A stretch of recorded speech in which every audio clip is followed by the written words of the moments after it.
دوستو، بزرگوں، پردہ نشین خواتین، السلام علیکم ورحمۃ اللہ وبرکاتہ۔ الحمدللہ نحمدہ ونستعینہ ونستغفرہ ونؤمن بہ ونتوکل علیہ ونعوذ باللہ من شرور انفسنا من سیئات اعمالنا من یہدہ اللہ فلا مضل لہ ومن یضللہ فلا ہادی لہ ونشہد ان لا الہ الا اللہ وحدہ لا شریک لہ ونشہد ان محمدا عبدہ ورسولہ۔ اعوذ باللہ من الشیطان الرجیم، بسم اللہ الرحمن الرحیم۔ قال اللہ تبارک تعالی فی القرآن المجید والفرقان الحمید: وَلَنَبْلُوَنَّكُمْ بِشَيْءٍ مِّنَ الْخَوْفِ وَالْجُوعِ وَنَقْصٍ مِّنَ الْأَمْوَالِ وَالْأَنفُسِ وَالثَّمَرَاتِ وَبَشِّرِ الصَّابِرِينَ۔ آمنت باللہ صدق اللہ العلی العظیم وبلغنا رسولہ النبی الامین المتین الکریم ونحن علی ذلک لمن الشاہدین والشاکرین والحمد للہ رب العالمین۔ حسین آپ کے ساتھی کمال کے نکلے، حسین آپ کے ساتھی کمال کے نکلے، وفا کی راہ میں سب ایک ہی خیال کے نکلے۔ حسین آپ کے ساتھی کمال کے نکلے، وفا کی راہ میں سب ایک ہی خیال کے نکلے۔ حسین موت کو حیرت میں ڈال کر نکلے، حسین موت کو حیرت میں ڈال کر نکلے، بھنور سے دین کی کشتی نکال کر نکلے، بھنور سے دین کی کشتی نکال کر نکلے۔ اور عجب مجاز کے قیدی تھے قید خانے سے، عجب مجاز کے قیدی تھے قید خانے سے، یزیدیت کا جنازہ نکال کر نکلے، یزیدیت کا جنازہ نکال کر نکلے۔ آئیے ہم اور آپ سب سے پہلے شہر یار ارم، تاجدار حرم، نوبہار شفاعت، شب اسرا کے دولہا، ہم بے کسوں کے کس، ہم بے بسوں کے بس، ہم بے سہاروں کے سہارے، ڈوبتی نیا کے خیمن ہارے، حضور احمد مجتبیٰ جناب محمد مصطفیٰ روح فدا صلی اللہ علیہ وآلہ وسلم کی بارگاہ میں عقیدت و محبت کے ساتھ درود شریف پڑھیں۔ اللہم صلی علی سیدنا شفیعنا حبیبنا کریمنا مولانا محمد بارک وسلم صلی اللہ علیہ الصلوۃ والسلام علیک یا حبیبی یا رسول اللہ یا نبی اللہ صلی اللہ علیہ وآلہ وسلم۔ عزیزان وقار، آپ حضرات نے کل کے بیان میں بغور سماعت کیا کہ کس طرح سے امام علی مقام کے بھائی حضرت مسلم ابن عقیل کوفہ جاتے ہیں، ظالموں نے دغا کیا، آپ کی شہادت ہوئی، آپ کے فرزندوں کی شہادت ہوئی۔ میرے دوستو، حضرت امام علی مقام رضی اللہ تعالیٰ عنہ 3 ذی الحجہ 60 ہجری کو مکے کے چھوڑ کر کے مدینہ کوفہ کی طرف روانہ ہوتے ہیں۔ جس دن امام مسلم کا خط مکے میں آپ کے پاس پہنچا، آپ اپنے گھر والوں کو کہتے ہیں سامان سفر باندھو۔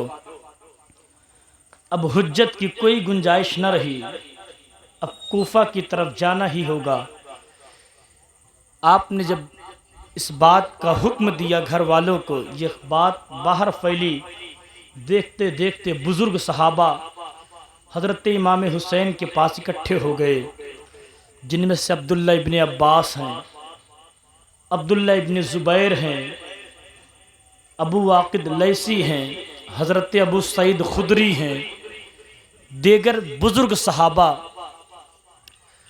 یہ حضرت امام علی مقام کے پاس آئے، کہنے لگے حضور نہ جائیں، حضور آپ نہ جائیں، کوفہ والے صرف اور صرف درہم و دینار کے دیوانے ہیں، آپ جا رہے ہیں، ہمیں اس بات کا ڈر ہے، خدشہ ہے، وہ لوگ جو آپ کو خط لکھ کر بلوا رہے ہیں وہی لوگ آپ کے جان کے دشمن بن جائیں گے، وہی لوگ آپ کے قتل کی سازشیں کریں گے، حضور آپ نہ جائیں۔ میرے امام نے خط پیش کیا، حضرت عبداللہ ابن زبیر نے تو یہاں تک کہا حضور اگر آپ اجازت دیں تو میں آپ کے لیے لشکر اکٹھا کرتا ہوں، یعنی آپ نے وہیں مکے میں کہا آپ ہاتھ ہمیں ہمارے سامنے بڑھائیے، ہم آپ کے ہاتھ پر بیعت کرتے ہیں، آپ کو امیر المومنین اپنا خلیفہ بناتے ہیں، مگر میرے امام نے ہاتھ کو کھینچ لیا، کہا کہ نہیں، میں نے اپنے بابا علی مولائے کائنات سے ایک حدیث سنی ہے، میرے بابا فرماتے ہیں کہ نبی پاک صلی اللہ علیہ وسلم نے فرمایا ایک مینڈا ہوگا، یعنی ایک شخص ہوگا، مینڈھا جسے نبی نے مثال دیا، میڈھا ہوگا جو کعبے کی حرمت کو حلال کر دے گا، یعنی جس کی وجہ سے کعبہ جو حرم ہے، جہاں پر سر کے اگر جوں سر میں نکل آئیں اس کو بھی مارنا منع ہے، آپ حرم میں کسی درخت کے ٹہنی کو نہیں توڑ سکتے، آپ کو دم دینا پڑے گا، جرمانہ دینا پڑے گا۔ اس حرم میں میرے آقا نے فرمایا ایک شخص ایک مینڈا ہوگا جو کعبے کی حرمت کو حلال کر دے گا، یعنی اس کی وجہ سے حرم میں خون بہائے جائیں گے۔ میرے امام کہتے ہیں اگر حرم سے ایک بالش اگر میں باہر مروں تو میرے لیے زیادہ بہتر ہوگا، اس لیے میرے باپ کو فرمان مجھے یاد ہے، میں نہیں چاہتا کہ میری وجہ سے میدان مکہ میں یا حرم میں خون بہایا جائے۔ فرماتے ہیں میں کعبے کو چھوڑ کر کے، مکے کو چھوڑ کر کے کوفہ کی طرف ضرور جاؤں گا۔ میرے امام اپنے گھر والوں کے ساتھ جب کوفہ کی طرف روانہ ہونے لگے، وہاں کے جو گورنر تھے جن کا نام عمر بن سعید تھا، یہ محب اہل بیت تھے، انہوں نے امام کو بہت روکا مگر نہ مانے۔ امام جب باہر نکلے مکے سے تو انہوں نے ایک لشکر بھی بھیجا، کچھ سپاہیوں کو بھیجا، کہا کہ ان کو نقصان نہ پہنچے، زبردستی ان کو روک کر کے لے آؤ، نہ جانے دو۔ مگر میرے امام کے پاس جب آئے، میرے امام کے ساتھیوں نے ان سے مدبھیڑ کی، لڑے، غالب آئے، وہ بادشاہ کے سپاہی، گورنر کے سپاہی واپس جاتے ہیں۔ اب امام علی مقام کا یہ قافلہ اور آگے بڑھتا ہے، اور آگے جب بڑھا تو حضرت عون اور محمد جو حضرت جعفر طیار کے پوتے ہیں، عبداللہ ابن جعفر کے بیٹے ہیں، اور حضرت زینب رضی اللہ تعالیٰ عنہ حضرت فاطمہ کی بیٹی کے بیٹے ہیں، یہ دونوں لوگ آتے خط لے کر کے آتے ہیں۔ حضرت عبداللہ ابن جعفر طیار نے لکھا تھا میرے بھائی حسن حسین کوفہ جانے کا ارادہ ترک کر دو، وہاں کے لوگ بڑے ظالم و جابر ہیں، وہاں کے لوگ دغا باز ہیں، مکار ہیں، وہ لوگ جو آپ کو بلا رہے ہیں وہی آپ کے جان کے دشمن بن جائیں گے، جیسے میرا یہ خط جہاں پر تمہیں ملے وہی ٹھہر جاؤ، میں تمہارے پاس پہنچتا ہوں۔ حضرت عبداللہ ابن جعفر گورنر کے پاس مکہ گئے، ان سے امان نامہ لکھوایا، اور ثبوت کے لیے عمر ابن سعید کے بھائی یحییٰ بن سعید کو ساتھ لے کر کے حسین ابن علی کے پاس آئے، کہا کہ میرے بھائی امان لکھوا کے لایا ہوں، ان کے بھائی کو لے کر کے آیا ہوں، اب تو آپ جانے کا ارادہ ترک کر دیں۔ میرے امام نے کہا میں پھر بھی نہیں رک سکتا۔ حضرت عبداللہ ان کے ساتھیوں نے پوچھا آخر آپ اتنا ضد کیوں کر رہے ہیں کوفہ جانے کے لیے؟ تو میرے امام نے ایک جواب دیا تھا، آپ فرماتے کہ میں نے خواب دیکھا ہے، اور اس خواب میں جسے جس کام کو کرنے کا حکم دیا گیا ہے وہ میں ضرور کروں گا۔ فرماتے اب تک نہ وہ خواب میں نے کسی سے بیان کیا ہے اور نہ ہی بیان کروں گا، یہاں تک کہ میں اپنے رب سے جا کر کے مل جاؤں گا۔ عزیزان وقار، اس خواب کا تو یہی مطلب نکلتا ہے کہ آپ کو خواب میں آپ کے شہادت کی مقام پر پہنچنے کے لیے کہا گیا تھا، حسین کربلا جو تمہاری شہادت گاہ ہے اس مقام کی طرف جاؤ، میدان کربلا کو آباد کرو اور دین اسلام کو کے چراغ کو جو ٹمٹما رہا بجھنے والا ہے اپنے لہو سے اسے سینچو اور اسلام کو ہمیشہ کے لیے زندگی عطا کر دو۔ سبحان اللہ۔ عزیزان وقار، میرے امام ہیں، سب نے روکا نہ رکے۔ حضرت عبداللہ ابن جعفر طیار نے کہا مجھے کچھ کام ہے، میرے دونوں بیٹے اون و محمد کو ساتھ میں لے کر کے جاؤ، کچھ دنوں کے بعد میں بھی واپس تمہارے پاس آؤں گا۔ عزیزان وقار، میرے امام کے یہ قافلہ چلا، طے کرتے ہوئے منزلوں کو مقام صفاح، ایک مقام آیا، مقام صفاح پہ پہنچے۔ وہاں پر فرزق نامی شاعر، جسے فرزوق شاعر بھی کہا کہتے ہیں، ملاقات ہوئی۔ فرزوق شاعر نے جب آپ کو دیکھا کہا کہ جان رسول، ابن رسول کہاں کا ارادہ ہے، کہاں آپ جا رہے ہیں؟ میرے امام نے کہا کوفے کی طرف جا رہا ہوں، کوفہ والوں نے خط لکھ کر کے مجھے بلایا ہے، یہ معاملات مجھے جانا ہی ہوگا۔ فرزق شاعر نے کہا ابن رسول آپ حرمت رسول ہیں، آپ نبی کی حرمت ہیں، آپ کوفہ ہرگز نہ جائیں، ان کے دل تو آپ کی طرف ہیں مگر ان کی تلواریں بنی امیہ کی طرف ہیں، یعنی یزید کی طرف سے وہ تلوار چلائیں گے، حضور آپ نہ جائیں، وہ آپ کے جانی دشمن بن جائیں گے۔ میرے امام نے کہا فرزق میں ضرور جاؤں گا۔ فرزق شاعر نے کہا حضور اگر جانا ہی تھا 3 ذی الحجہ ہو گئے ہیں، 4 دن کے بعد حج شروع ہو جائے گا، حضور آپ اگر چاہیں تو حج کر کے جائیں، ایام حج قریب آ گئے ہیں، لوگ ساری دنیا سے سفر کر کے حج کرنے کے لیے خانہ کعبہ کی طرف آ رہے ہیں، مگر حضور آپ حج کے ایام کو چھوڑ کر کے، خانہ کعبہ کو چھوڑ کر کے آپ کوفہ کی طرف کیوں جا رہے ہیں؟ تو میرے امام نے بڑا خوبصورت جواب دیا تھا، اے فرزق شاعر سنو، ساری دنیا کے لوگ اپنے گھر بار کو چھوڑ کر کے، اپنے دکان و مکان کو چھوڑ کر کے، اپنے عزیز و اقارب کو چھوڑ کر کے، اپنے گھر والوں کو چھوڑ کر کے کعبہ کی طرف عبادت کعبہ کے لیے آ رہے ہیں، مگر حسین کعبہ کو چھوڑ کر کے کوفہ کعبہ کی حفاظت کے لیے جا رہا ہے۔ سبحان اللہ۔ عزیزان وقار، میرے امام جب فرزق شاعر سے ملاقات کرتے ہیں اسے وہ جواب دیتے ہیں، اور اس کے بعد امام کا قافلہ پھر آگے بڑھتا ہے، ایک کنویں پر پہنچے، کنویں پر حضرت عبداللہ ابن مطی سے ملاقات ہوتی ہے۔ حضرت عبداللہ ابن مطی نے کہا اے جان رسول کہاں جانے کا ارادہ ہے، اے جان رسول کہاں کا قصد کیے ہو؟ آپ فرماتے ہیں کوفے کی طرف جا رہا ہوں۔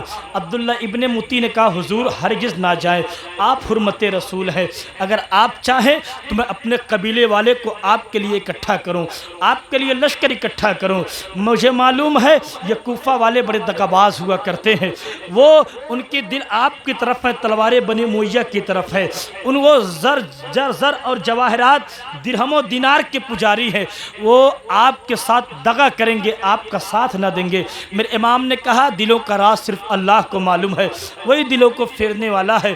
جناب عبداللہ ابن مطی سے ملاقات کرتے ہیں اور آگے آپ بڑھتے ہیں، مقام زردود میں پہنچے۔ مقام زردود میں جب آپ پہنچتے کیا دیکھتے ہیں؟ حجاج اکرام کا قافلہ حج کر کے واپس جا رہا ہے۔ عزیزان وقار، آپ نے دیکھا کچھ خیمے لگے ہوئے ہیں، پتہ لگوایا گیا تو پتہ چلتا ہے یہ ظہیر ابن کین بجلی کا خیمہ ہے۔ عزیزان وقار، ظہیر ابن کین یہ ایک بہت بڑے بزرگ شخصیت گزرے ہیں، محب اہل بیت ہیں، کربلا کے میدان میں یہ بھی گئے اور اپنے جان کو قربان کر کے اپنے غلامی کا ثبوت دیا۔ جناب ظہیر ابن کین اپنے ساتھیوں کے ساتھ حج سے فارغ ہو کر کے جاتے رہے تھے، کنویں کے پاس ٹھہرے ہیں، خیمہ لگائے ہیں۔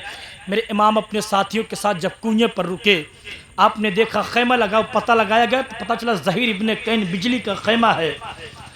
آپ نے حضرت ظہیر ابن کین کی طرف پیغام بھیجا، اے ظہیر ابن کین میرے پاس آؤ، تم سے ملاقات کرنا چاہتا ہوں۔ شروع میں حضرت ظہیر ابن کین نے ملاقات نہ کرنی چاہی، منع کرنا چاہا، ان کی بیوی بول پڑی، آخر آپ کو ہو کیا گیا ہے، ہو کیا گیا ہے؟ نواسے رسول، فرزند رسول فاطمہ زہرا کے پھول آپ سے ملاقات کرنا چاہتے ہیں، آپ کو بلا رہے ہیں، آپ ہیں کہ منع کر رہے ہیں، جانے سے انکار کر رہے ہیں؟ جب بیوی نے یہ بات کہی، حضرت زہیر ابن کین چلتے ہیں، چلنے کے بعد امام کے پاس آئے، بڑے دیر تک بیٹھے رہے، امام میں جناب زہیر ابن کین میں باتیں ہوتی رہی۔ حضرت زہیر ابن کین جب واپس پلٹے ہیں، واپس پلٹنے کے بعد اپنے بیوی سے کہنے لگے، سنو، یہ جو خیمے ہیں اسے اپنے پاس رکھو۔ اپنے خیمے کو کھاڑ کر کے حسینی لشکر کے حسینی قافلے کی طرف بھیج دیا، اور اپنے بیوی سے کہنے لگے، جو تمہارے حقوق تھے مجھ پر معاف کر دو، اور اپنے تمام سامان کو اکٹھا کر لو، جانے کی تیاری کرو۔ ساتھیوں سے کہا، تم میں سے جو میرے ساتھ چلنا چاہے چل سکتا ہے، ورنہ تمہیں خدا حافظ ہے۔ بیوی سے کہا، اگر میرے ساتھ چلنا چاہتی تو چلو، ورنہ میں تمہیں طلاق دیتا ہوں، تم یہیں سے اپنے گھر والوں کے پاس چلی جانا، اپنے میکے اپنے بھائیوں کے پاس چلی جانا۔ بیوی نے کہا، آپ کو ہو کیا گیا ہے؟ تھوڑی دیر پہلے آپ نماز رسول سے ملاقات کرنے کے لیے نہیں جا رہے تھے، اب واپس آئے ہیں تو آپ مجھے طلاق دے رہے ہیں۔ آپ فرماتے ہیں، ہاں پہلے مجھے معلوم نہیں تھا، اب معلوم ہو گیا۔ کہا کہ بات کیا ہے، بات کیا ہے؟ تو جناب زہیر ابن کین فرماتے ہیں، اے لوگو سنو سنو۔ ساتھیوں نے بھی پوچھا، فرماتے اے لوگو سنو سنو، ایک جنگ ہے جس کا نام جنگ بلنجر تھا، اس جنگ بلنجر میں اسلامی لشکر کی طرف سے لڑا تھا، مسلمان فتح یاب ہوتے ہیں، بڑا زیادہ مال غنیمت آتا ہے۔ جب لوگوں میں مال غنیمت بانٹا گیا تو بہت زیادہ لوگ مالدار ہوئے، ڈھیر حصہ مال غنیمت کا، زیادہ حصہ لوگوں کے حصے میں آیا مال غنیمت کا۔ مال غنیمت کو پا کر کے میں بڑا خوش تھا۔ حضرت سلمان فارسی حضور کے صحابی میرے پاس آتے ہیں، آنے کے بعد کہا، اے زہیر ابن قین، یہ مال غنیمت ملا ہے، جنگ میں فتح یاب ہوئے ہو، یہ بتاؤ خوش ہو؟ فرماتے میں بڑا زیادہ خوش ہوں، میں بڑا زیادہ خوش ہوں۔ تو سلمان فارسی نے مجھ سے کہا تھا، اے زہیر ابن قین سنو سنو، ایک وقت ایسا آئے گا جب نواسے رسول کربلا کے میدان کی طرف جائیں گے، اے زہیر ابن قین وہ موقع تمہیں ملے گا، اس موقع کو غنیمت سمجھنا، اور جب نواسے رسول کربلا کی طرف جائے تو ان کے ساتھ ہو لینا، اور ان کی حفاظت کے لیے ان کے قدموں میں اپنی جان کو قربان کر دینا۔ فرماتے جب سلمان فارسی نے جو وقت بتایا تھا مجھے، وہ وقت قریب آ گیا ہے، نواسے رسول کربلا کی طرف جا رہے ہیں، کوفہ کی طرف جا رہے ہیں، لہٰذا میرے حقوق معاف کرو، تمہیں طلاق ہے، اب میرے دنیا سے جانے کا وقت آ گیا ہے، اب میں کہیں اور نہیں رہوں گا بلکہ حسین کے قدموں میں رہوں گا، اور اپنی جان کو ان کے قدموں میں قربان کروں گا۔ سبحان اللہ۔ عزیزان وقار، حضرت زہیر ابن کین نے بیوی کو طلاق دیا۔ اب اور آگے بڑھے، ابھی اور آگے بڑھے ہی ہیں، حضرت امام عالی مقام نے اپنے غلام جناب قیس بن مسہر کو ایک خط دیا اور اپنے حالات کو لکھا، مسلم ابن عقیل تمہارا خط ملا، ہم تمہاری طرف روانہ ہو چکے ہیں، اپنے ساتھیوں سے کہو میں جب آؤں تو تیاری کریں، تاکہ مجھے احساس ہو کہ تم لوگوں نے جو میری بیعت کی تھی اس پر تم قائم ہو۔ عزیزان وقار، جب امام عالی مقام نے قیس بن مسہر کو خط لکھ کر کے بھیجا تو عبید اللہ ابن زیاد نے کوفہ کے باہر ایک لشکر تعینات کیا تھا کہ جو بھی کوئی قاصد یا امام عالی مقام کے طرف سے کوئی بھی شخص اگر آئے تو اسے گرفتار کر کے لایا جائے۔ جناب قیس بن مسہر ابھی کوفہ کے دروازے پر ہی ہیں، آپ کو گرفتار کر لیا گیا، عبید اللہ ابن زیاد کے دربار میں پیش کیا گیا۔ عبید اللہ ابن زیاد نے کہا کہ تمہاری نجات اسی طرح ہے، تم اپنی جان کو ایسے ہی بچا سکتے ہو کہ گورنر ہاؤس کے چھت پہ چڑھو، چڑھنے کے بعد حضرت علی مولائے کائنات کے بارے میں برا بھلا کہو، حسین ابن علی کی شان میں گستاخیاں کرو۔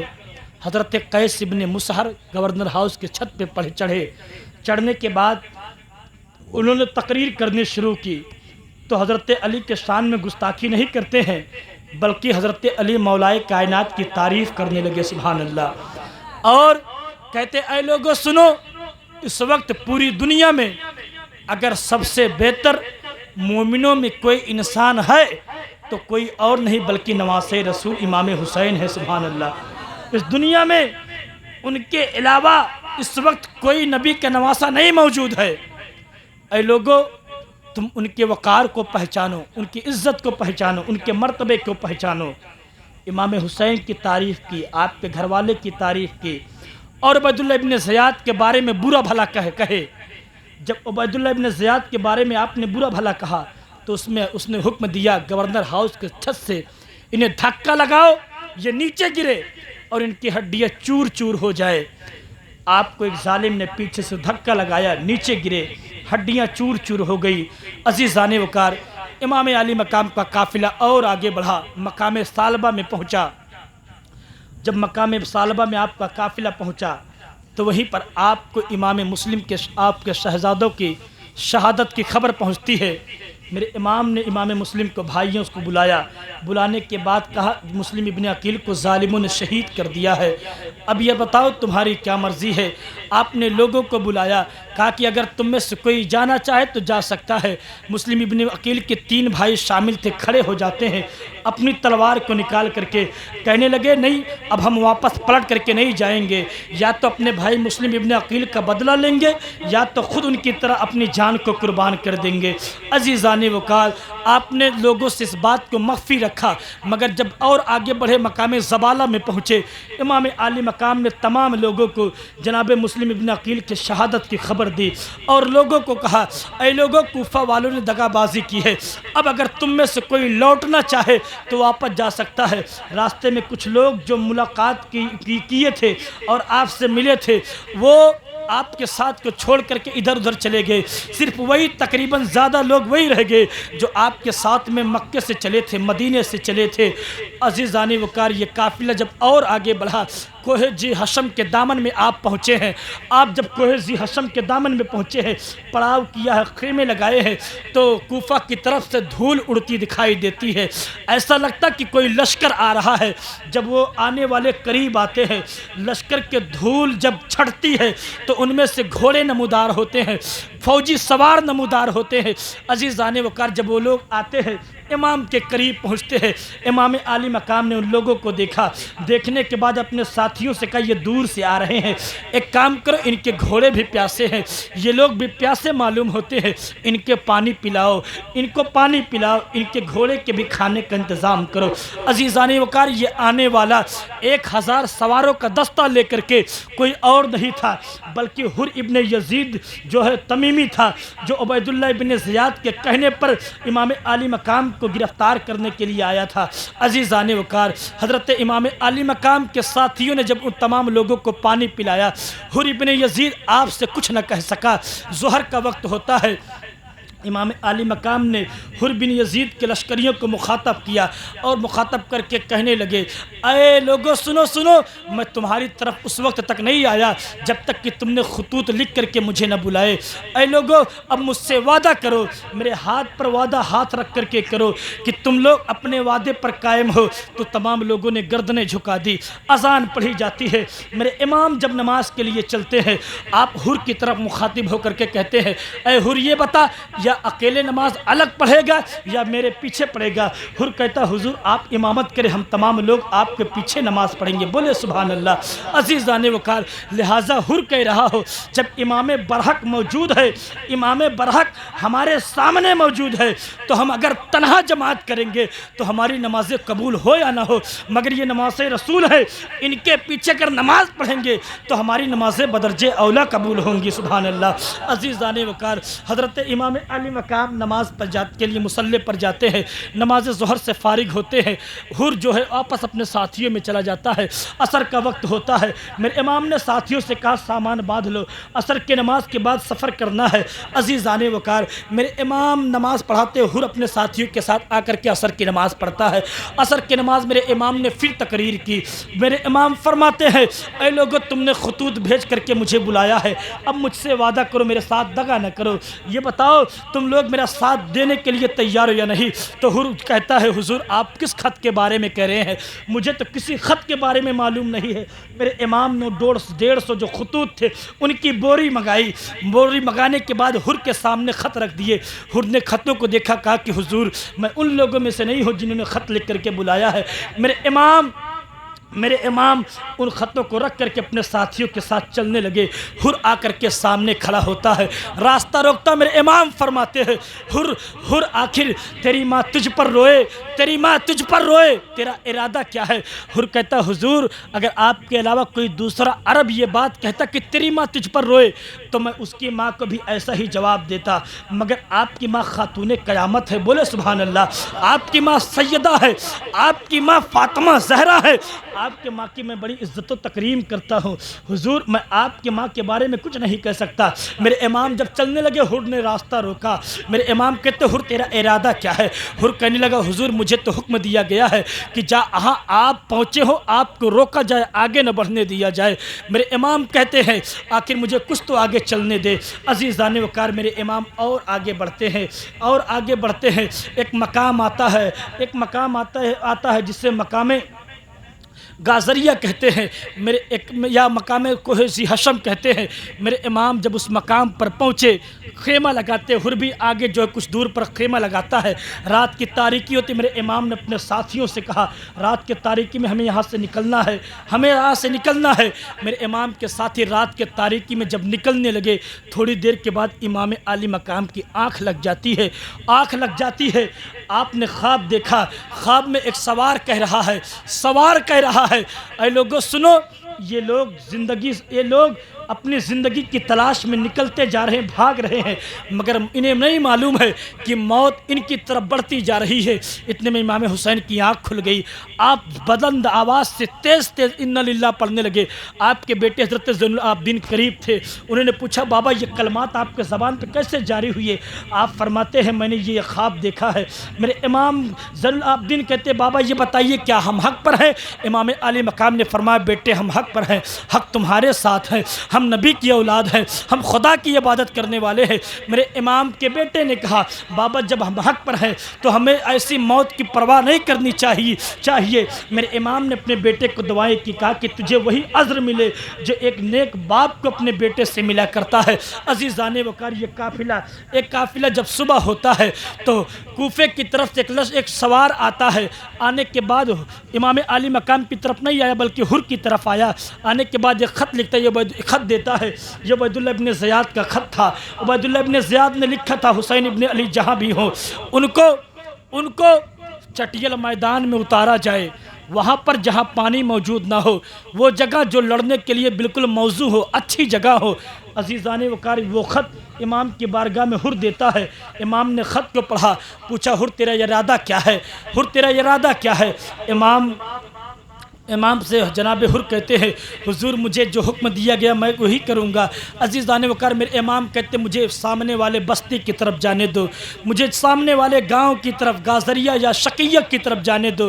حر کہتا حضور مجھے تو چٹیل میدان میں اتارنے کا ایک حکم دیا گیا ہے۔ میرے امام کہتے اچھا حر مجھے کچھ تو آگے چلنے دو۔ عزیزان وقار جب جناب حر نے یہ بات سنی، میرے امام اور آگے بڑھتے ہیں تو مقام نینوا میں پہنچتے ہیں۔ حر آگے آتا ہے، کہتا حضور اب ٹھہر جائے۔ میرے امام نے کہا تھوڑا اور آگے چلنے دو۔ امام بائیں مڑ کر کے چلنے لگے، ایک مقام اور آیا، حر کہنے لگا حضور اب یہیں پر ٹھہر جائیے، اب یہیں پر ٹھہر جائیے۔ میرے امام نے پوچھا یہ کون سی جگہ ہے، اس جگہ کا نام کیا ہے؟ لوگوں نے کہا اسے کرب و بلا کہا کہتے ہیں، یہ کربلا ہے۔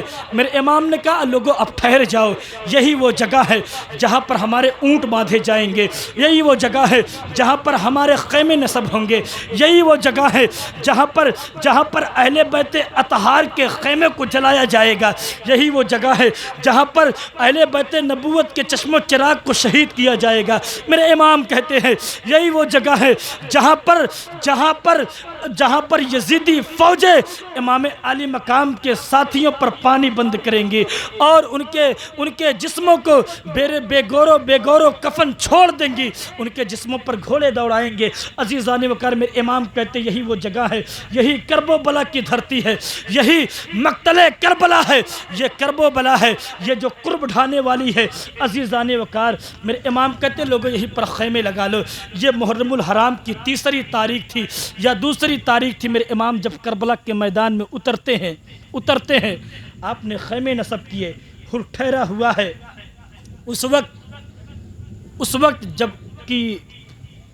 جب میرے امام کربلا میں اترے ہیں، مصر میں ایک بغاوت ہوئی تھی، اس بغاوت کو ختم کرنے کے لیے عبید اللہ بن زیاد نے عمر بن سعد یعنی صحابی رسول حضرت سعد بن ابی وقاص کے بیٹے عمر بن سعد کو 4000 کا لشکر دے کر کے بھیجا، کہا کہ جاؤ اس بغاوت کو ختم کرو۔ اب یہ کچھ ہی دور پر پہنچا تھا، عبید اللہ کا دوسرا خط آیا، کہا کہ رکو، اس بغاوت کو بعد میں ختم کرنا، پہلے حسین ابن علی کی مہم کو سر کر لو، حسین ابن علی کی طرف جاؤ۔ عمر ابن سعد مڑتا ہے، واپس کربلا کی طرف آتا ہے، کربلا میں امام کے سامنے خیمے آ کر کے نصب کرتا ہے، نہر فرات بالکل قریب میں ہے۔ عزیزان وقار میرے امام کے سامنے جب وہ 4000 کا لشکر آیا عمر ابن سعد لے کر کے، اور اس کی مدد کے لیے برابر کمک آتی رہی، دیکھتے دیکھتے عمر ابن سعد کی مدد کے لیے 22000 کا لشکر جرار اکٹھا ہو گیا۔ عزیزان وقار ذرا سوچو آخر یہ کون لوگ ہیں، کس کے سامنے آئے ہیں؟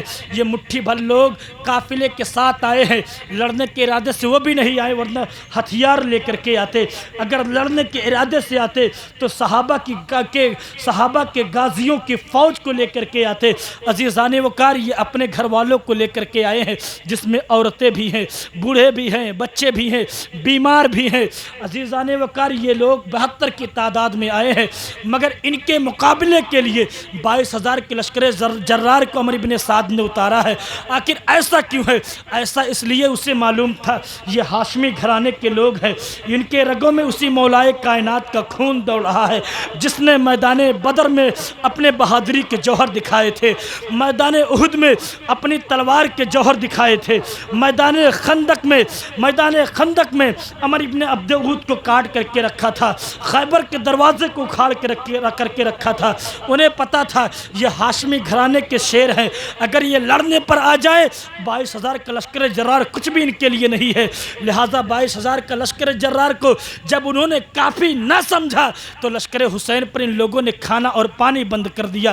سوچا کہ جب یہ پیاسے رہیں گے، بھوکے رہیں گے تو ان سے لڑوں گا، تو ان کے اوپر میں کب جو ہے فتح پاؤں گا، تو ان پر قابو پاؤں گا۔ عزیزان وقار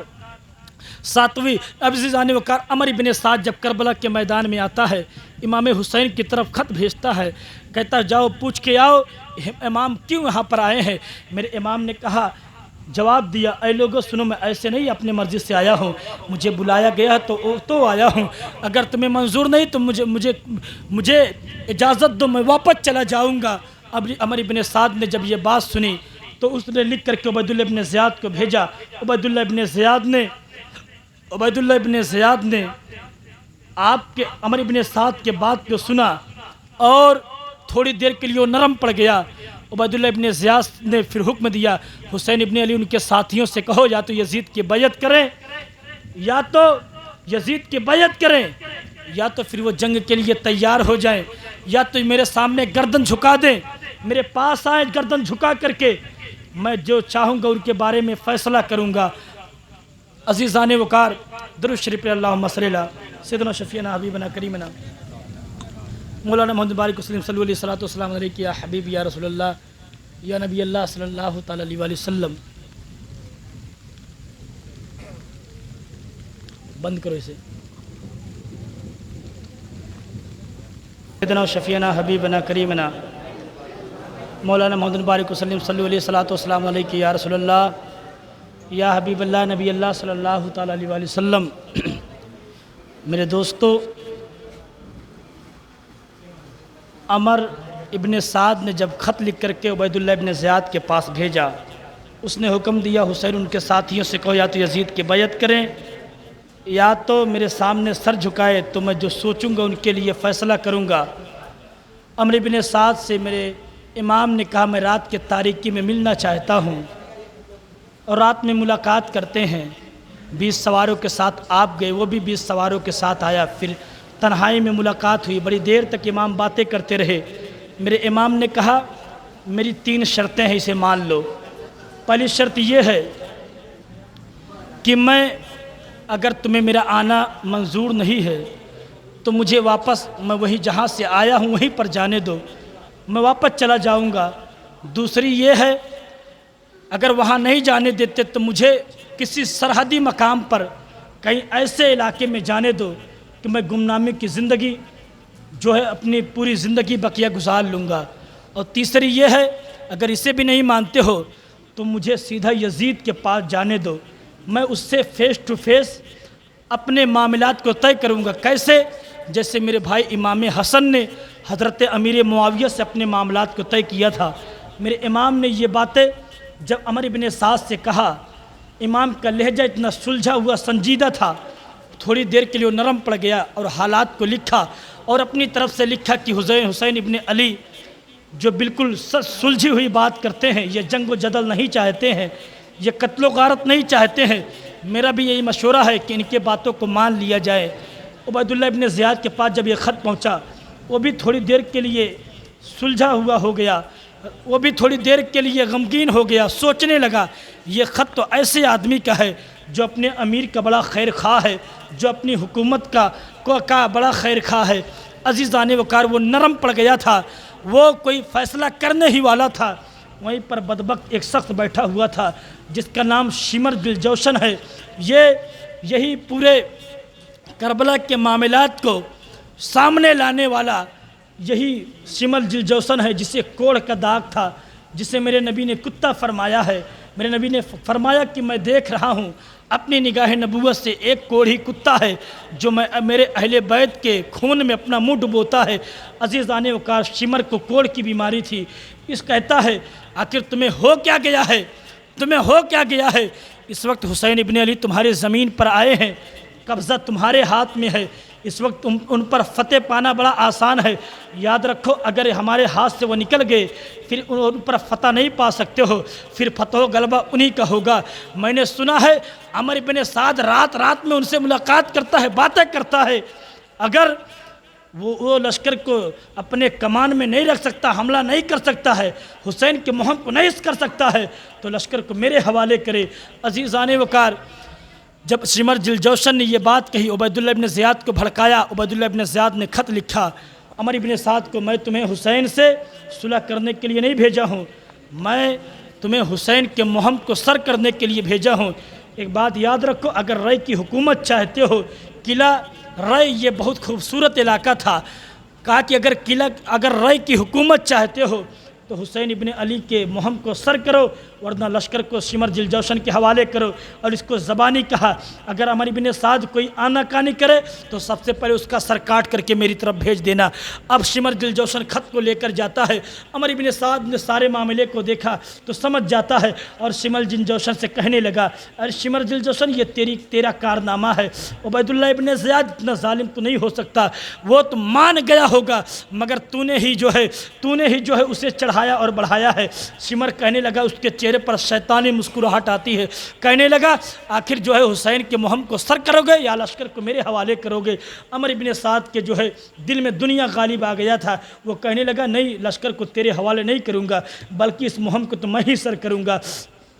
7 محرم الحرام کو آپ کے لشکر پر، آپ کے خیمے پر کھانا اور پانی بند کیا گیا ہے میرے دوستوں، میرے بھائیوں۔ اور اس کے بعد جب شمر خط لے کر کے آتا ہے، 9 محرم الحرام کی تاریخ تھی جب یہ خط عمرو بن سعد کے پاس پہنچا ہے۔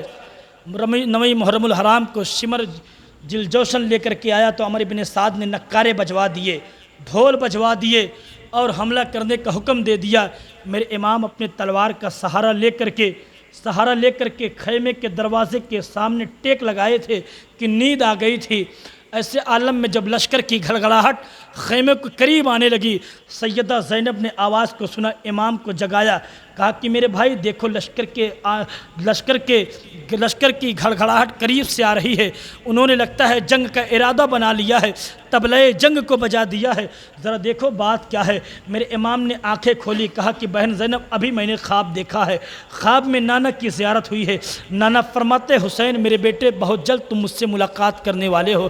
اتنا سننا تھا، سیدہ زینب کی زبان سے نکلتا ہائے ویلتا، یعنی کیسی تباہی آگے۔ میرے امام کہتے ہیں صبر کرو بہن زینب۔ آپ نے حضرت عباس کو بلایا، کہا کہ عباس جاؤ دیکھو آخر ان کا ارادہ کیا ہے۔ غازی عباس جاتے ہیں، جانے کے بعد پتہ لگاتے تو پتہ چلا کہ یہ حملے کا ارادہ رکھتے ہیں۔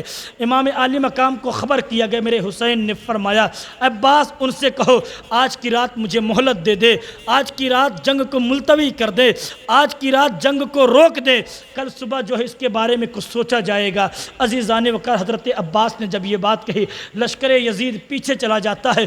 رات بھر کے امام عالی مقام نے مہلت مانگی، یہ آج ہی کی رات تھی جس رات کی امام عالی مقام نے مہلت مانگی تھی، یہی رات تھی، شب عاشورہ کی رات تھی۔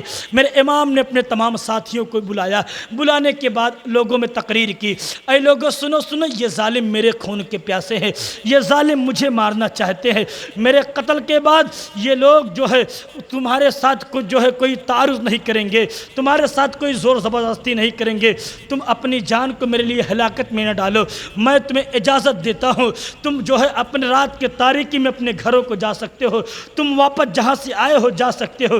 عزیزان وقار میرے امام نے اپنے ساتھیوں میں تقریر کی، مگر کوئی ایسا نہیں ہے جو آپ کے ساتھ کو چھوڑ کر کے جانے کے لیے تیار ہو جائے۔ عزیزان وقار میرے امام نے بتی کو بجھا دیا، اپنے بتی کو چراغ کو گل کر دیا، تاکہ لوگ رات کے تاریکی میں اگر آپ کے چہرے کو دیکھ کر آپ کے سامنے شرم محسوس کر رہے ہو تو رات کے تاریکی میں نکل جائے۔ میرے امام نے جب بتی کو بجھایا، بجھاتے ہیں جلاتے ہیں، بجھاتے ہیں جلاتے ہیں، مگر کوئی نہیں جاتا ہے۔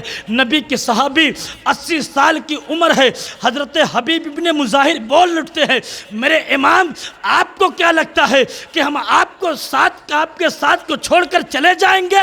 آپ بتیاں جلاتے بجھاتے ہیں۔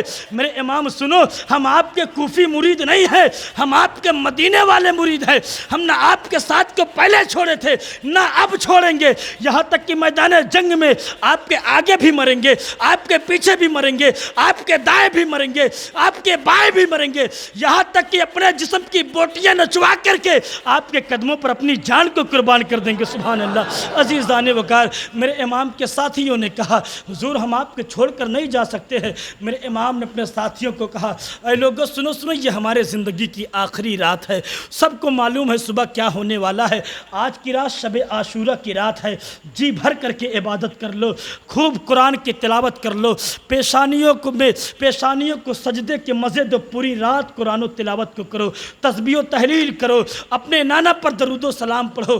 عزیزان وقار میرے امام نے ساتھیوں کو ہدایت کی، ہدایت کرنے کے بعد میرے امام خود اپنے خیمے میں جاتے ہیں، جانے کے بعد عبادت و ریاضت میں مشغول ہو جاتے ہیں۔ ذرا سوچو کیسا ماحول رہا ہوگا، کیسا منظر، کیسا سما رہا ہوگا۔ عزیزان وقار ایک طرف نبی کے گھر والے ہیں 72 کی تعداد میں، جس میں عورتیں، بچے، بوڑھے، بیمار سب موجود ہیں، اور دوسری طرف لشکر یزید 12,000 کی تعداد میں ہے۔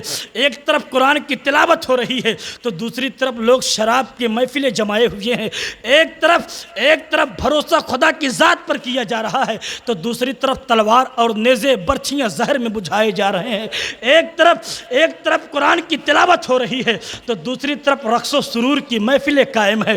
عزیزان وقار ایک طرف حق اور خدا کی عبادت کی جا رہی ہے، عزیزان وقار دوسری طرف ناچنے اور گانے والیوں کے ناچ اور گا کر کے رقص و سرور کی محفلیں قائم کی گئی ہیں۔ میرے دوستوں، میرے بزرگوں، امام عالی مقام ہے، اپنے بیٹے شہزادہ علی اکبر کو بلایا، علی اکبر کو بلانے کے بعد کہا میرے بیٹے جاؤ کربلا کے میدان کا جائزہ لے کر کے آؤ، کربلا کے میدان کو دیکھ کر کے آؤ۔ علی اکبر جاتے رات کے تاریکی میں تلوار لے کر کے نکلے ہیں، کربلا کے میدان میں جب جاتے ہیں تو رات کے تاریکی میں حضرت امام عالی مقام کا بیٹا یہ شبیہ نبی علی اکبر جب رات کے تاریکی میں نکلے ہیں تو تو آپ کے چہرے کی روشنی سے پورا میدان کربلا جگمگانے لگا ہے۔ سبحان اللہ۔ عزیزان وقار، آپ نکلتے ہیں، میدان کربلا کا جائزہ لیا، ایک مقام پر آپ ٹھہر جاتے، خاتون ہے، اپنے جسم کو جو ہے چادر سے چھپائے ہوئے ہے، اس کے جسم کو کوئی حصہ نہیں دکھتا ہے، اپنے پلو سے ریت، کربلا کے ریت کو جھاڑ رہی ہے، گرد و غبار کو صاف کر رہی، کنکریوں کو چن رہی ہے۔ علی اکبر اس خاتون کے قریب جاتے ہیں، کہتے اے خاتون تو ہے کون جو میدان کربلا کو ریت کو جھاڑ رہی ہے؟ وہ خاتون جواب نہیں دیتی۔ علی اکبر نے پھر پوچھا، نہیں جواب دیتی ہے۔ علی اکبر واپس آتے امام علی مقام کے پاس، میرے امام نے پوچھا بیٹے علی اکبر کربلا کا جائزہ لے لیا؟ کہا کہ ہاں بابا دیکھ کر کے آیا ہوں۔ بتاؤ کربلا کے میدان میں کیا دیکھا؟ کہا کہ بابا کربلا کے میدان کا جائزہ لینے کے بعد ہم نے خاتون کو دیکھا جو اپنے دامن سے کربلا کے ریت کو جھاڑ رہی ہے، کنکریوں کو چن رہی ہے، وہاں کے گرد و غبار کو صاف کر رہی ہے۔ میرے امام کے آنکھوں میں آنسو آ جاتے ہیں۔ علی اکبر نے پوچھا بابا روتے کیوں ہے؟ آپ فرماتے بیٹا تمہیں معلوم ہے وہ خاتون کون تھی؟ کہتے بابا مجھے نہیں معلوم ہے۔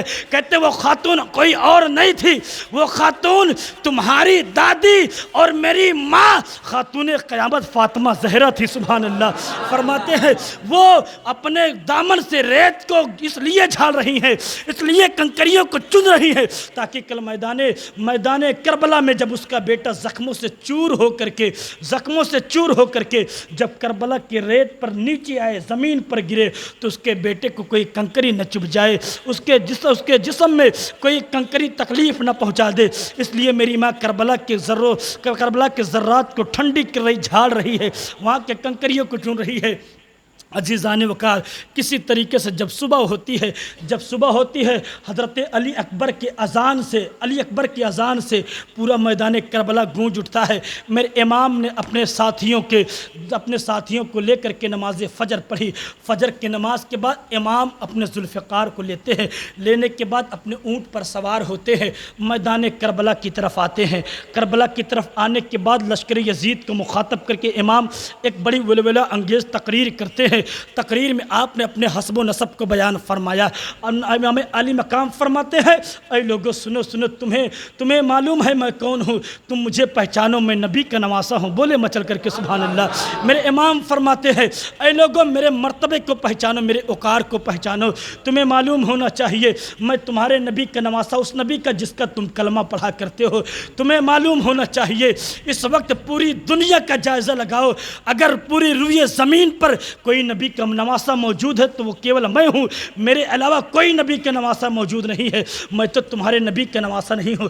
تمہیں معلوم ہونا چاہیے میرے باپ کو اللہ کے نبی صلی اللہ علیہ وسلم نے حیدر کرار کا لقب دیا ہے، ان کی رگوں میں قوت پروردگار گردشیں کیا کرتا تھا۔ میرے باپ کو اللہ کے نبی صلی اللہ علیہ وسلم نے باب العلم کہا ہے، باب الحکمت کہا ہے۔ اے لوگوں سنو، میرے ماں کو اللہ کے نبی صلی اللہ علیہ وسلم نے خاتون قیامت بتایا ہے، تمام جنتی عورتوں کا سردارہ بنایا ہے۔ میرے اور میرے بھائی کے بارے میں اللہ کے نبی نے فرمایا حسن و حسین جنتی جوانوں کے سردار ہیں۔ بولو مچل کر کے سبحان اللہ۔ عزیزان وقار، آپ اپنے حسب و نسب کو بیان کرتے ہیں۔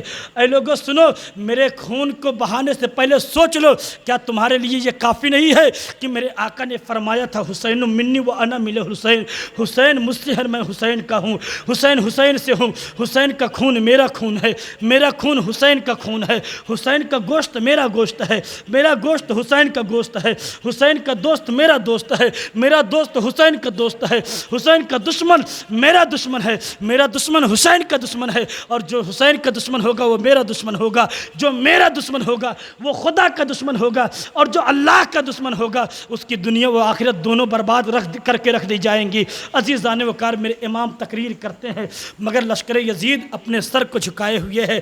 شمر بدبخت بیچ میں جو ہے بدبختی کرتا اور بول اٹھتا ہے حسین تقریر نہ کرو، یا تو یزید کی بیعت کر لو یا تو لڑنے کے لیے تیار ہو جاؤ۔ عزیزان وقار، میرے امام نے اس کی بات کا جواب نہ دیا۔ آپ تقریر کرنے کے بعد آپ نے فلانا کا نام لیتے، کہتے اے فلاں میرے سامنے آ، کیا تو نے خط لکھ کر کے مجھے نہیں بلایا تھا؟ اے فلاں تو کہاں ہے، میرے سامنے آ۔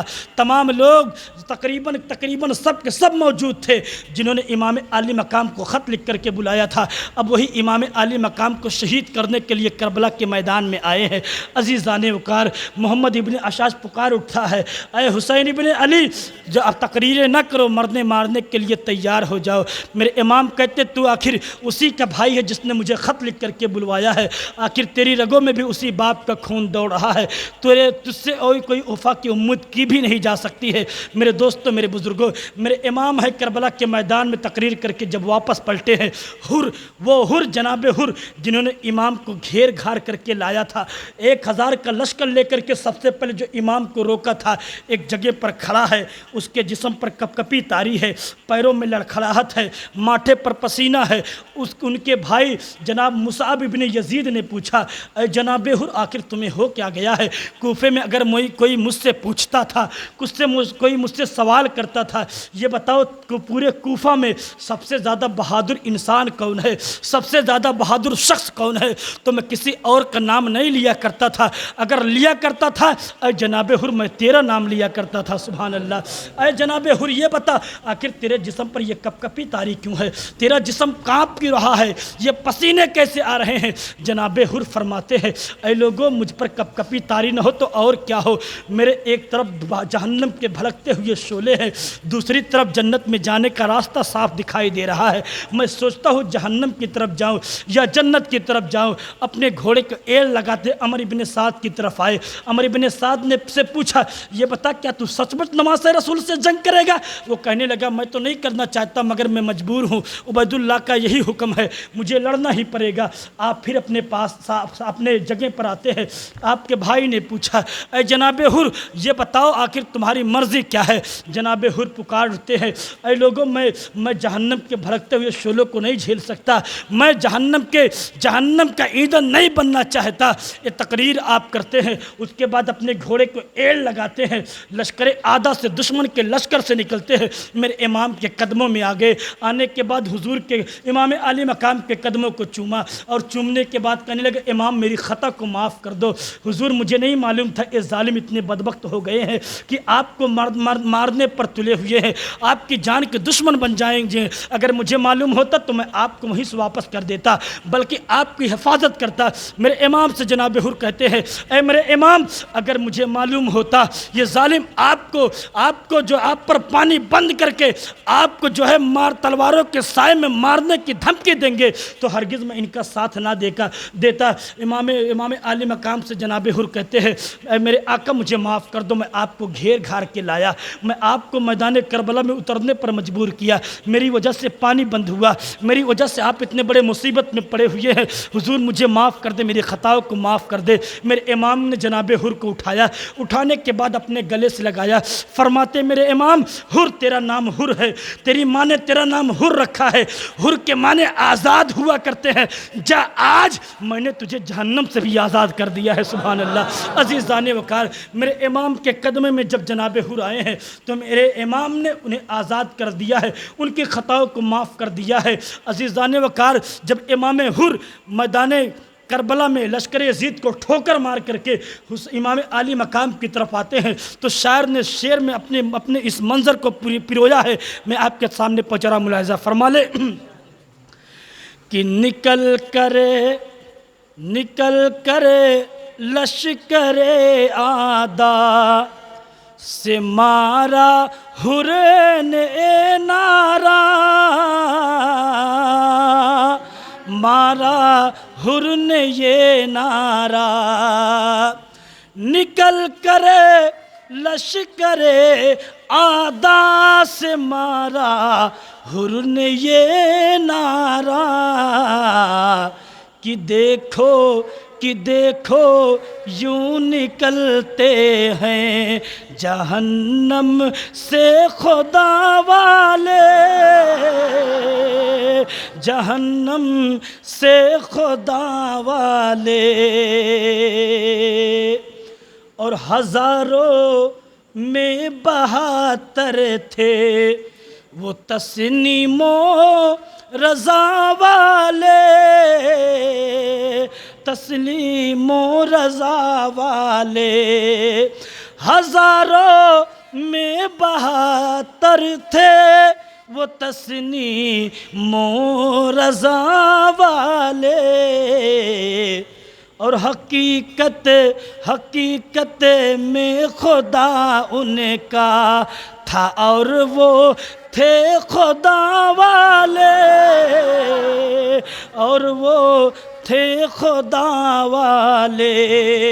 اور میرے امام جب کربلا کی طرف آئے ہیں تو اگر کسی نے پوچھا ہے میرے امام آپ کہاں کے ہیں، تو میرے امام نے کیا جواب دیا ہے ملاحظہ فرمائیں۔ کسی نے جب وطن پوچھا تو حضرت نے یہ فرمایا، تو حضرت نے یہ فرمایا۔ کسی نے جب وطن پوچھا تو حضرت نے یہ فرمایا کہ مدینے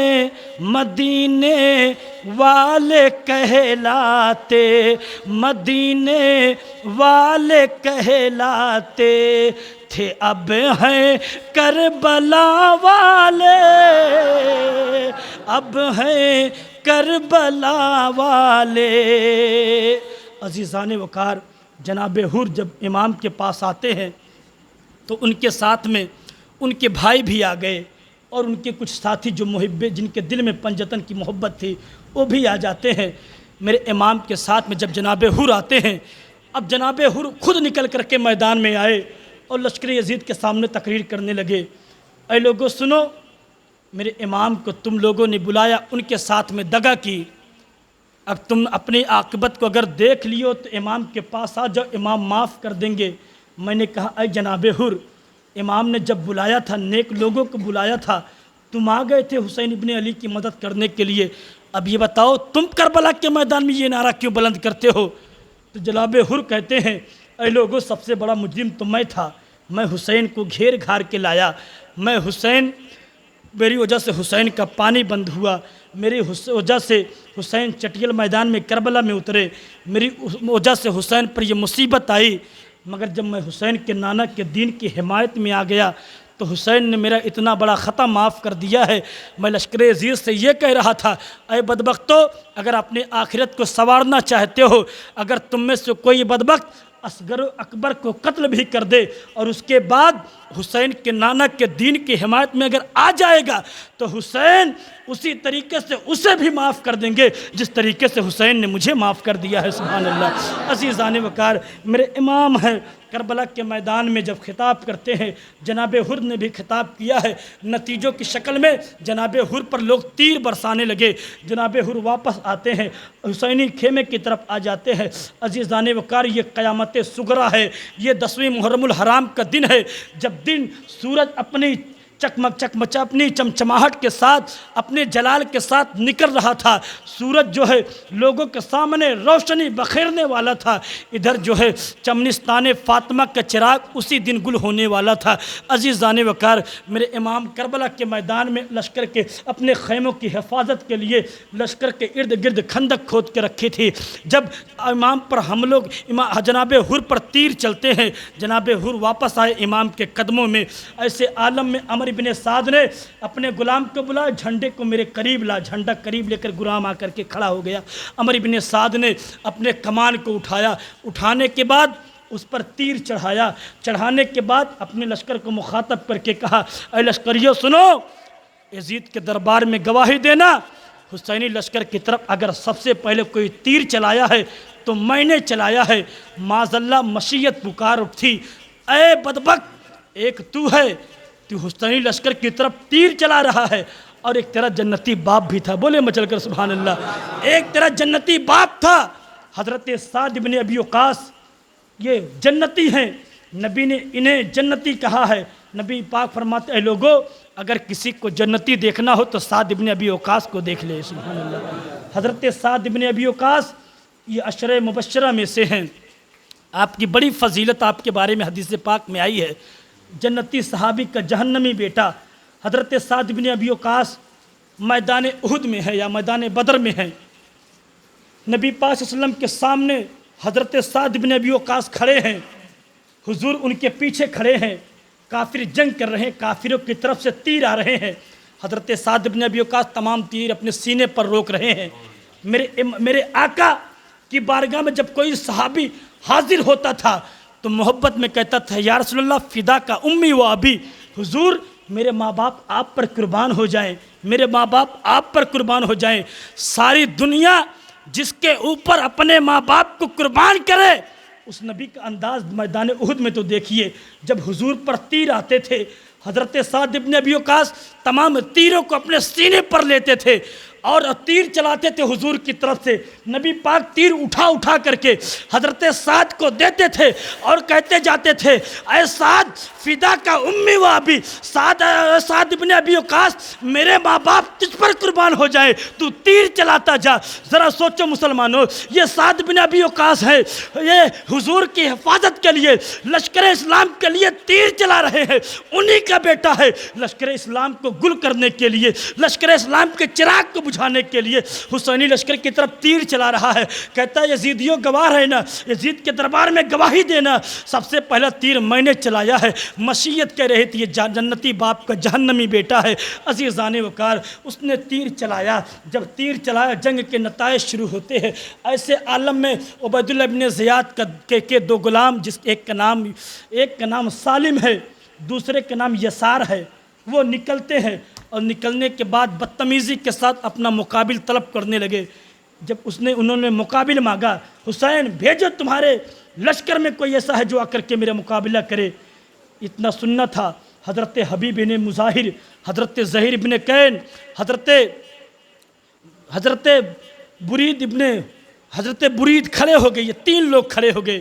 میرے امام نے سب کو روکا۔ ایسے عالم میں حضرت عبداللہ ابن عمیر کھڑے ہوتے ہیں۔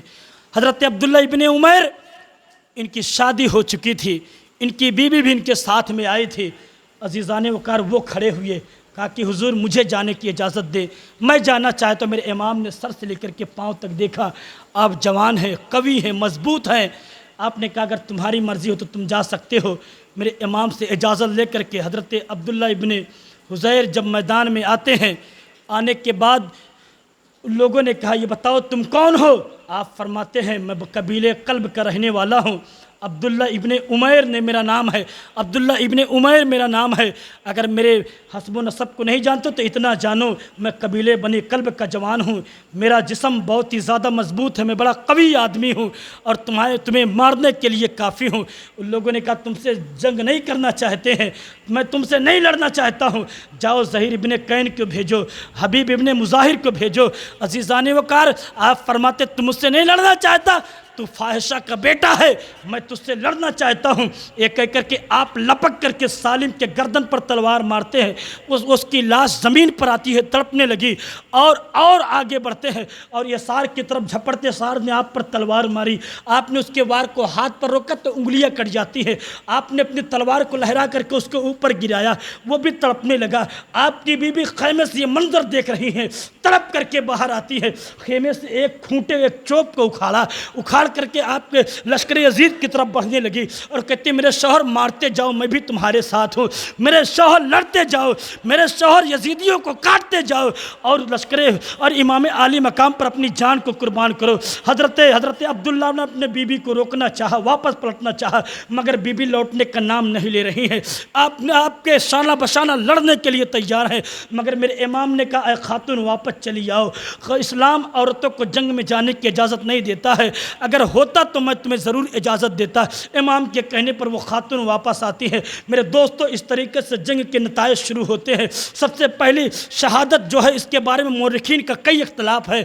عبداللہ ابن عمر سب سے پہلے میدان میں جاتے ہیں۔ عزیزان وقار اب جنگ کے نتائج جب شروع ہوتے ہیں، ایک کوفی گھوڑا دوڑاتا ہوا لشکر خیمے حسینی کے قریب آیا۔ آنے کے بعد دیکھا میرے امام نے اپنے گھر والوں کے خیمے کی حفاظت کے لیے کھندق کھود رکھی تھی، اس میں آگ جل رہے تھے۔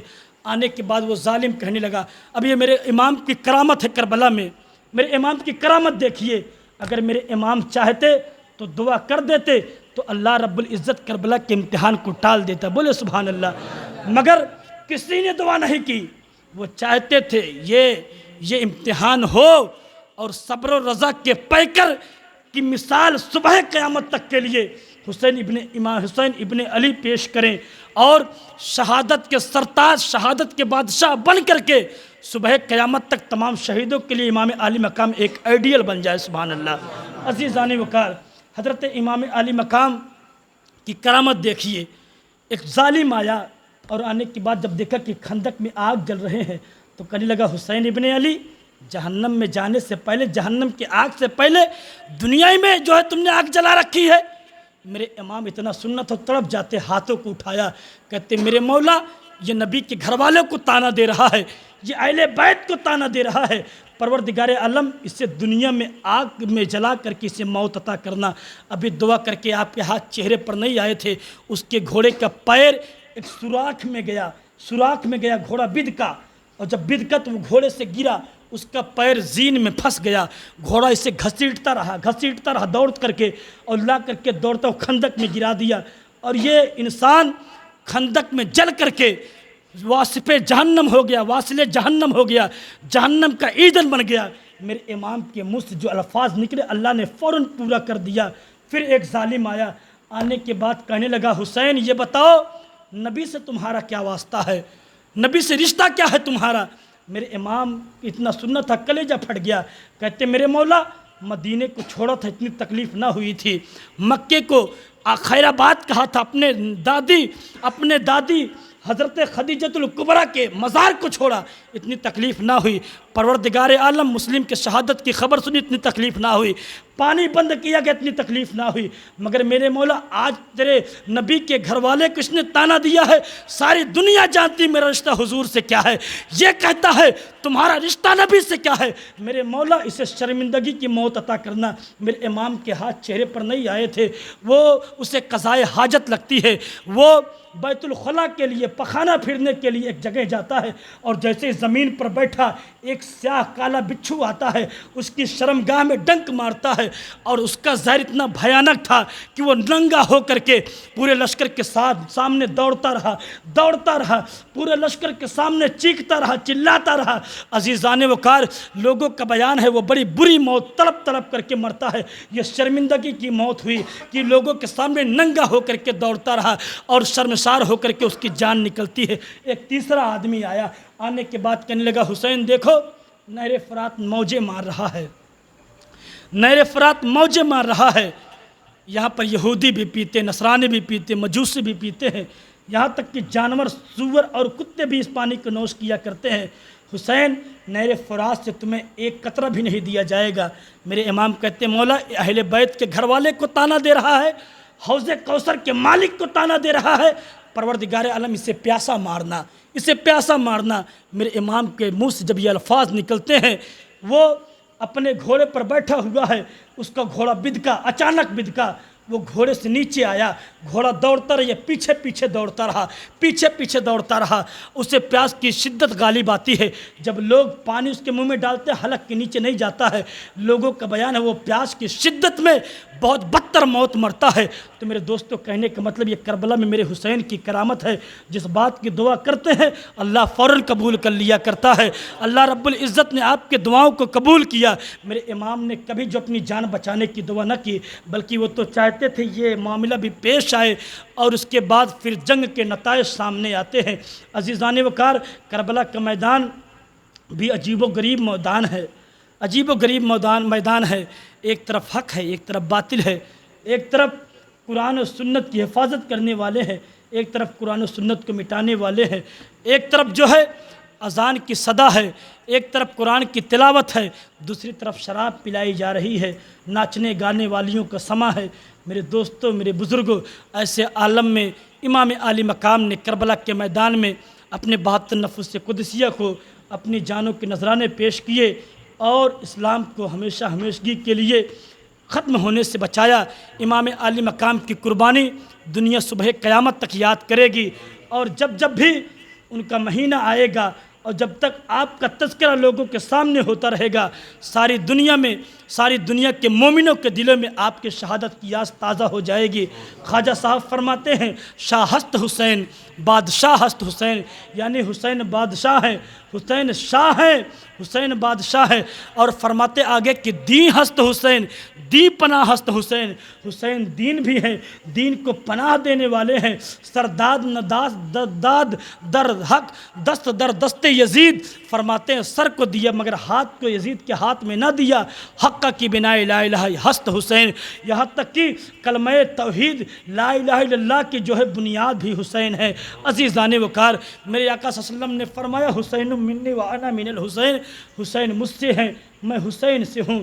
عزیزان وقار، حضور سے امام لوگوں نے پوچھا اے میرے آقا یہ بتائیں نواسے کی پہچان نانا سے ہوا کرتی ہے اور نانا کی پہچان نواسے سے کیوں کر ہو سکتی ہے؟ یا رسول اللہ حسین آپ سے یہ سمجھ میں آتا ہے، آپ حسین سے یہ نہیں سمجھ میں آتا ہے۔ تو میرے آقا فرماتے کربلا دیکھ لینا، کربلا دیکھ لینا، میدان مدینہ سے لے کر کے مکہ تک، مکہ سے لے کر کے کوفہ تک، کوفہ سے لے کر کے کربلا تک، کربلا سے لے کر کے نہر فرات تک، تمام مصائب تک حسین مجھ سے ہیں۔ اور جب حسین شہادت کا جام پئیں گے تو کربلا سے لے کر کے میدان قیامت تک ان کا نانا حسین سے ہوگا، بولے سبحان اللہ۔ نبی فرماتے کربلا سے لے کر کے میدان قیامت تک میں محمد عربی حسین سے ہوں گا۔ میرے آقا فرماتے حسین منی وانا من الحسین، حسین مجھ سے ہیں میں حسین سے ہوں۔ عزیزان وقار، کر کے آپ جو ہے کل کیا پرسوں کے بیان میں آپ حضرات جو ہے شہادت کا مکمل بیان سنیں گے۔ اب صرف شہادت کا بیان رہ گیا ہے، جنگ بالکل شروع ہو چکی ہے۔ کس طریقے سے پہلے امام عالی مقام کے احباب، دوست، آپ کے غلام، آپ کے ساتھی، آپ کے محب، آپ کی خدمت کرنے والے اپنی جانوں کو نذرانے پیش کرتے ہیں، پھر اولاد علی آتے ہیں، پھر اولاد عقیل آتے ہیں، پھر اولاد جعفر آتے ہیں، پھر ہاشمی نوجوانوں کی شہادت ہوتی ہے۔ کس قطر جانکا ہے کرب و بلا کا حادثہ، ہر بشر غمگین ہے شبیر و شبر کے لیے، ہر بشر غمگین ہے شبیر و شبر کے لیے، نہ مسجد میں نہ بیت اللہ کے دیواروں کے سائے میں، نماز عشق ادا ہوتی ہے تلواروں کے سائے میں۔ عزیزان وقار، آج شب عاشورہ کی رات ہے، کل صبح کل کا جو دن ہوگا وہ عاشورہ کا دن ہوگا۔ عاشورہ کے دن حضرت امام ذی العابدین سے 2 نماز نفل کی روایت ہے۔ وہ فرماتے یہ بیمہ زندگی ہوگا، زندگی کا بیمہ ہوگا۔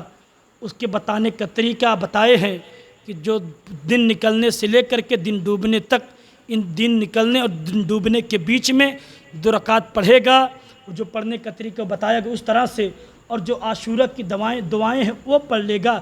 فرماتے ہیں سال بھر یعنی اس محرم سے لے کر کے اس محرم تک اسے موت نہیں آئے گی، اور اگر موت آنا، فرماتے خود اتفاق دیکھیے اگر موت آنی ہوگی تو کسی طریقے سے اسے پڑھنا نصیب نہ ہوگا۔ تو میرے دوستو، کل عاشورہ کا دن ہے، نماز ظہر کے بعد میں نفل پڑھوں گا، اور وہ فرماتے اگر پڑھنا اگر نہیں آتا تو کسی سے پڑھوا کر کے سن لے۔ نماز نفل پڑھنے کے بعد وہ دعا جو عاشورہ کی دعا ہے، اگر نہیں پڑھنا آتا تو کسی سے پڑھوا کر کے سن لے، زندگی بھر کا بیمہ اس کا بھی ہو جائے گا۔ تو میں ظہر کی نماز کے بعد نماز پڑھوں گا، نماز نفل، اور اس دعا کو میں پڑھوں گا۔ اگر آپ پڑھ سکتے تو ٹھیک ہے، نہ پڑھ سکتے میں پڑھوں گا تو آپ لوگ سن لیجئے گا، اگر نہیں سننا چاہتے تو کوئی بات نہیں، کوئی زبردستی نہیں ہے۔ میں خواتین اسلام بھی باہر بیٹھی ہوئی ہیں، ان سے بھی گزارش کروں گا وہ لوگ بھی عاشورہ کے نوافل پڑھنے کی کوشش کرے۔ اگر دعائیں آپ کے پاس ہو تو ٹھیک ہے، ورنہ مجھ سے لے سکتی ہیں، اپنے گھر والوں کو بھیج کر کے دعا آپ تک پہنچ جائے گا۔ مولا کریم انہی چند باتوں کو اپنی بارگاہ میں قبول و مقبول فرمائے۔ اور عزیزان وقار، کل کا جو دن آنے والا عاشورہ کا دن ہے، یہ قتل حسین کا دن رہا ہے۔ یاد رکھیں، ایسا دن ہم سنیوں کے لیے ایک بہت بڑے رنج و غم کا دن ہے۔ ہم سنیوں کے لیے آج امام عالی مقام کی شہادت ہو تو ہمیں چاہیے ان کی یاد کیسے منائیں، روزہ رکھ کر کے، نماز پڑھ کر کے، قرآن کی تلاوت کر کے، ان کا ذکر کر کے، ان کے نام سے کھانا کھلا کر کے، لوگوں کی مدد کر کے، ایسے جو ہے اگر کریں گے تو حسین ہم سے راضی ہوں گے۔ اور اگر میلہ ٹھیلا آباد کریں گے، تعزیہ داری ماتم دیکھیں گے، ڈھول تماشا کریں گے، یاد رکھو حسین ابن علی امام عالی مقام ہم سے خوش نہیں ہوں گے۔